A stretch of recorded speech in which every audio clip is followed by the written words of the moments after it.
Hello student, this is We Learn and today we are going to learn how red rose is acting as a acid base indicator.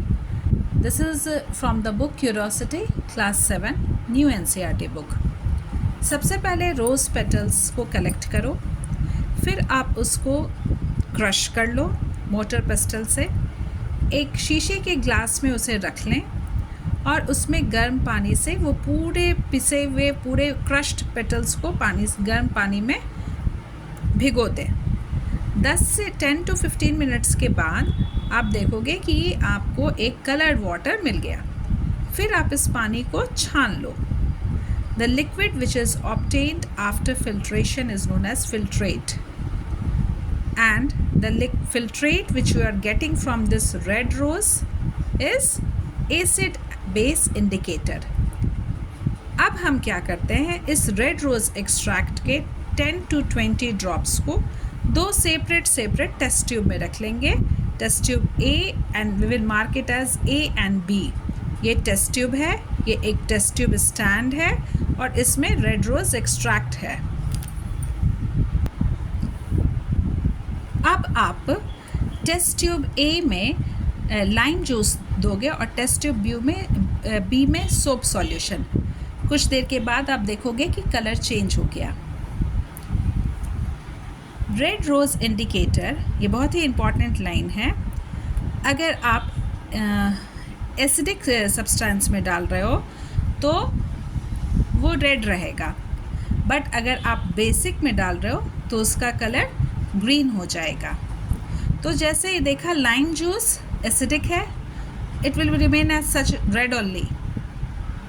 Soap solution base है, तो यहाँ पे जब आप red rose extract use करोगे तो वो green हो जाएगा।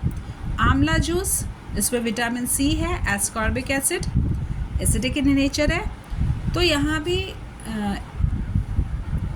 ये रेड इन कलर ही रह जाएगा, रेड रोज एक्सट्रैक्ट।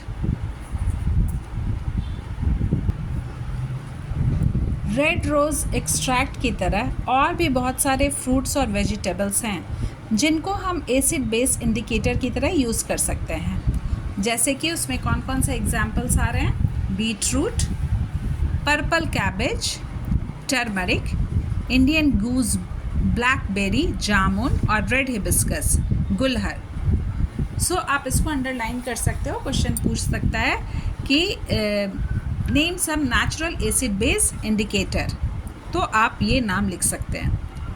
हाइड्रेंजिया एक स्पेशल प्लांट है जो कि कूलर क्लाइमेट्स में ग्रो करता है, माउंटेनियस रीजन में। इस प्लांट में फ्लावर कलर सॉइल के नेचर पर डिपेंड करता है।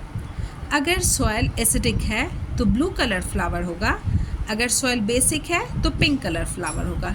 मैंने जो भी मार्क किया है आप मार्क कर सकते हो। Hydrangea, cooler climates, acidic soil will give blue colour flower, basic soil will give pink और रेड फ्लावर। अभी हमने देखा कि रेड रोज इंडिकेटर हम एक्सट्रैक्ट कर सकते हैं from the red rose flower और उसका कैसे यूज़ करते हैं। कुछ नेचुरल इंडिकेटर देखा। अब बता रहे हैं कि टर्मरिक, हल्दी, वो भी एक इंडिकेटर है। उसे कैसे बनाएंगे, हल्दी ले लो पेट्री डिश में, ये पेट्री डिश कहलाती है, ऐसे ग्लास की बनी होती है कंटेनर, इसमें थोड़ा सा पानी डालकर हल्दी का पेस्ट बना लो। या फिर आप फ्रेश टर्मरिक को भी ग्राइंड करके वो यूज़ कर सकते हो फॉर मेकिंग दिस इंडिकेटर। अब आप कुछ फ़िल्टर पेपर ले लो, उस फिल्टर पेपर को उसको इसमें डिप करो इस येलो सॉल्यूशन में और फिर उसे ड्राई करो। अब आपको ये जो येलो शीट्स मिले, ये हो गए आपके टर्मरिक पेपर। अब इस येलो स्ट्रिप को आप यूज़ कर सकते हो अलग अलग सैम्पल के नेचर को फाइंड आउट करने के लिए। सेम लेमन जूस में डिप करो तो लेमन एसिडिक है, बेस सॉल्यूशन में डिप करो लाइक सोप सॉल्यूशन, आंवला जूस में डिप करो। तो क्या टर्मरिक कैसे पता चलता है कि एक एसिड बेस इंडिकेटर है, जब आप उसको एसिडिक सॉल्यूशन में डिप करोगे टर्मरिक स्ट्रिप को, तो वो येलो ही रहेगा, उसमें कोई चेंज नहीं आएगा। लेकिन जब आप बेस में डिप करोगे सोप सॉल्यूशन में तो वो रेड हो जाएगा। इसलिए एक बहुत ही इम्पॉर्टेंट क्वेश्चन बनता है कि जब कपड़े पर हल्दी का स्टेन लगा होता है, हल्दी की दाग लगी होती है, और अगर आप उस पर सोप बार लगाओगे तो उसका कलर क्या हो जाएगा? रेड। इसलिए हल्दी की दाग को हम सोप बार से नहीं रिमूव करते हैं। Okay, see it is given over here, the करी दाल ऑन द वाइट स्कर्ट, और if you will apply soap on it, it will become red instead of going this stain, it will be red in color. So हम उसको वैसे नहीं erase करेंगे, दूसरा method use करेंगे erase करने के लिए टर्मरिक स्टेन को। टर्मरिक जो है किस फैमिली से बिलोंग करता है? जिंजर फैमिली से।